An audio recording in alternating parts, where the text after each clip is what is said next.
You once knew me through blue loving eyes, no cloud in the sky. Hey,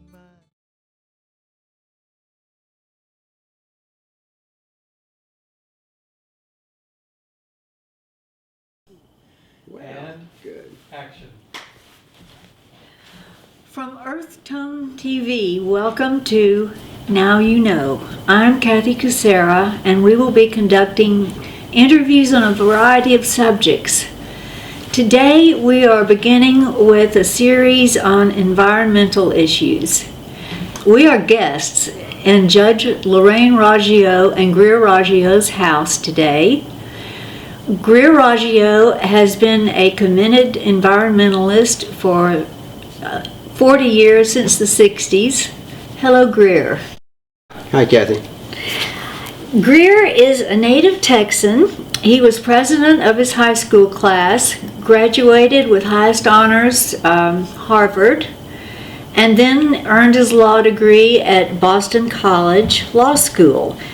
As a young attorney starting out your practice in Manhattan, would you have ever thought that we would let things go this far to find ourselves in such an emergency in 2012? Yes. Kathy, from the beginning, environmental restraint and strains on consumption have been a tough sell. People tend to discount the future very heavily. You know, you tell them that bad things may happen in 5 years, 10 years, 20 years because of environment, things we're doing to the environment. It's a tough sell. People are focused on now, generally, and are reluctant to consider long-term consequences, what we're doing. Well, so that we can all begin to understand the urgency of a global carbon budget, would you please explain in simple terms exactly what a carbon footprint is? Every time we drive our car, we create CO2.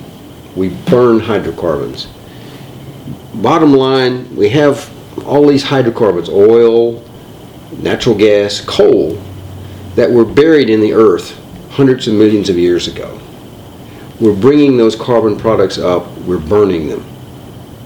We're burning them in our cars, we're burning them to heat this house, electricity and so forth. That creates carbon dioxide in the air and other what are called greenhouse gases. And greenhouse gases heat up the planet. Anyway, it was the Berkeley Earth temperature study, whatever. Anyway, they did that. They went back to 1803, and based on, I believe, 1,600,000 temperature readings from 36,000 stations, they showed how average temperatures have been going up, and going up significantly in the last couple of decades. I mean, each of the last 4 or 5 decades has been hotter than any other decade that's been in recorded history. So, bottom line, the planet's getting hotter. Bottom line, there's strong evidence that we're helping make that happen. In the documentary, The Road Less Traveled, it tells a story of how Reagan's administration removed the solar panels from the White House that Jimmy Carter's administration had installed. It seems such a tragedy, but it also seems something like could happen today. I just see so much denial that's still in existence. Reagan not only removed the solar panels, but there were other symbolic acts that he did. One was you stopped worrying about importing so much foreign oil. And that's, of course, had implications for our foreign policy since. I mean, we still are heavily dependent on importing oil from politically unstable areas in the world. One of President Carter's core commitments was to reduce our dependence on importing foreign oil and gas. That was reversed by President Reagan. Carter was worried about our political dependence on unstable areas of the world to supply our energy needs. President Reagan said, "It's morning in America, let's not worry about that." Jimmy Carter was doing symbolic things like wearing sweaters in the White House when he was going on television. That stopped. I mean, we had a reversion to the future is limitless. There are no limits to what we can do to the environment. Everything's going to be fine. Forget about it. Tomorrow will take care of itself. We're seeing the consequences of that change in philosophy from President Carter to President Reagan every day now. Oh, Grier, you have family in or near Portland, Oregon, where for 30 years there's been an authoritative body regulating land use. Can you describe to me the better quality of life? Portland has a plan, and they have managed growth. And yes, the Texans would say that's bad because it's less individual freedom. But it's like the tragedy of the commons. If everybody has the freedom to add one more sheep to what's grazing on the commons turns into a mud puddle. If everybody expands and builds in the suburbs, the result for everybody is bad. Even though the University of Texas at Arlington's Center for Metropolitan Density did a study and found out that 86% of the people really wanted to live in a sustainable environment, but yet nothing happens, nothing changes. You need rules that are going to apply to everybody. That's a problem. If you can drive a environmentally responsible car, but nobody else does, you don't have much effect on the amount of junk in the air. Similarly, if everybody it lives in a, has a suburban house because there's unlimited cheap land out there, then it doesn't protect all of us, the common good. If you have restrictions where you can only, like in Portland, where you can only build on certain areas, you have a line in Portland. This is the limit of development, and they change that line every 5 years. And people build in that, and the stuff outside the line stays as farmland or vineyards or whatever. Portland has what's called managed growth. In other words, there are restrictions that apply to everybody about where you can build houses, where you can build stores, and other stuff. And the result is that you have more density. People not only want to live in sustainable environments, but they have rules so that everybody is living in more sustainable environments. You may remember the movie that Al Gore did, An Inconvenient Truth. They showed this ratchet thing about CO2 levels going up since they started taking measurements in '58. Bottom line, we have CO2 now in the atmosphere that's like 45% higher than it has been through most of the time that we've had human civilization. CO2 is a greenhouse gas. So are things like methane. Methane, natural gas, is created just by cows, How do we bring together all the various pockets of people over the nation, even here in Texas, who think this is important? How do we bring them together so we can form a powerful group that can influence policy to affect this change? Well, Mother Nature will do that because the world is changing. It's getting warmer, there are droughts. The consequences of what we've been doing to the planet, to the atmosphere, are increasingly clear. People do respond to real threats to their survival. Hopefully we're going to make the responses, effective responses, before we get to the point where it's too late, where survival really is an acute issue. But many of us now see the cumulative effect of our impact on the environment threatening civilization, threatening the lives of large numbers of people. Mother Nature will carry on. Mother Nature will continue to show the consequences of what we've been doing to the planet. Hopefully we'll be smart enough, religious enough, ethical enough to make the changes before Mother Nature forces us to.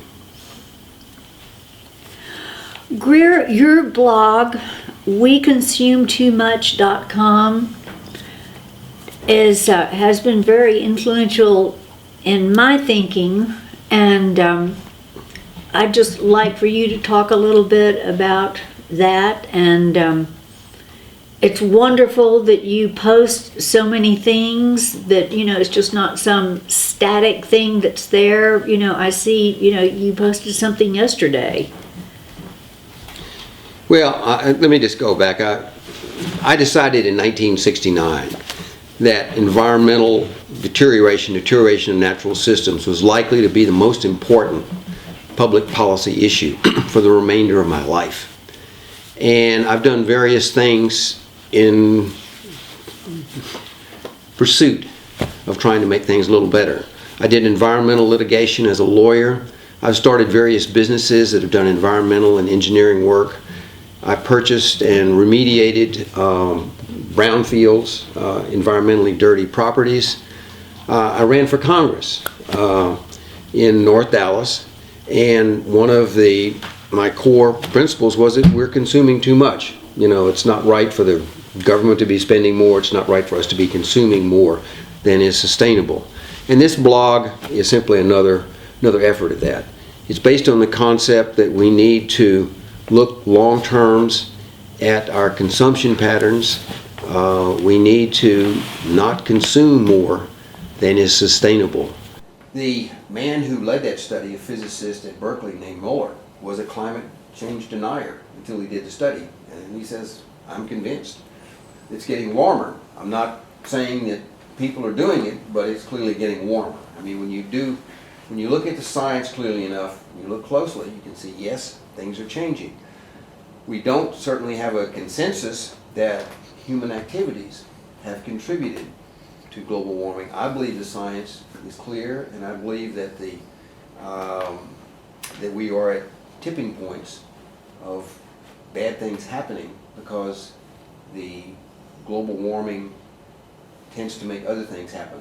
Like you may have seen in the newspapers that the Arctic ice cap has been melting. We have more open ocean up there. Well, you have more open ocean. That's water absorbing the sunlight rather than ice reflecting it away. That contributes to more warming. So warming produces warming. They call it the future because it hasn't happened yet.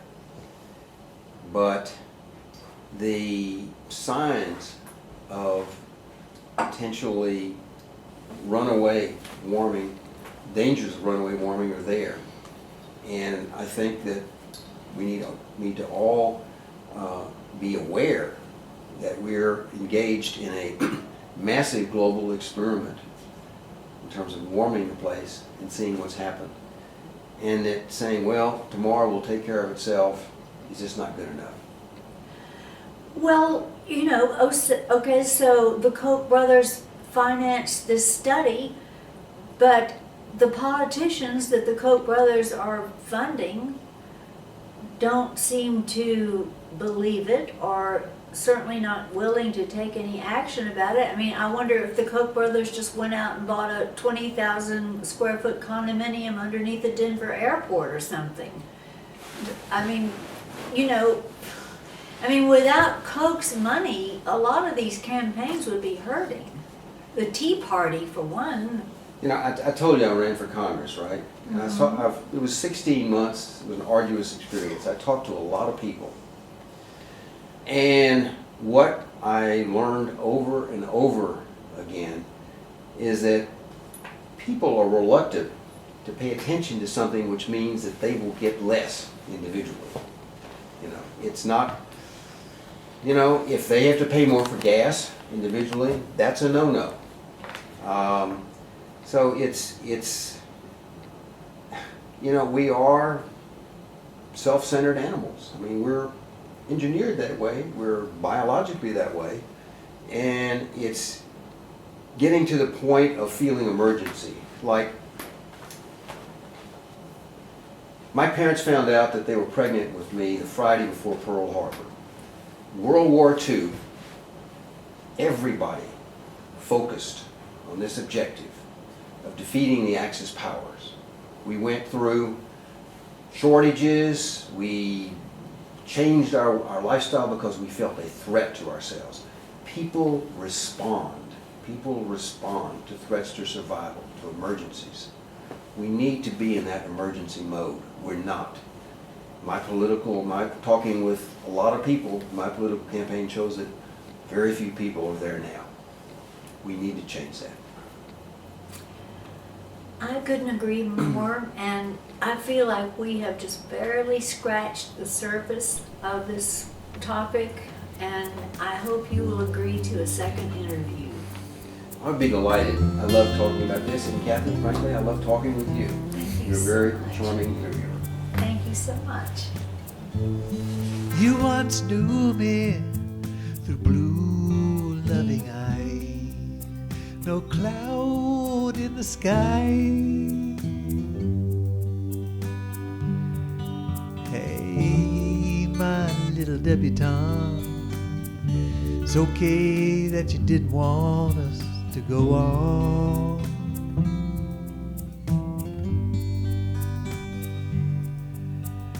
And you would wonder if there was some other way than to say goodbye. It's the last of the candlelight, flickering for its light in the dawn.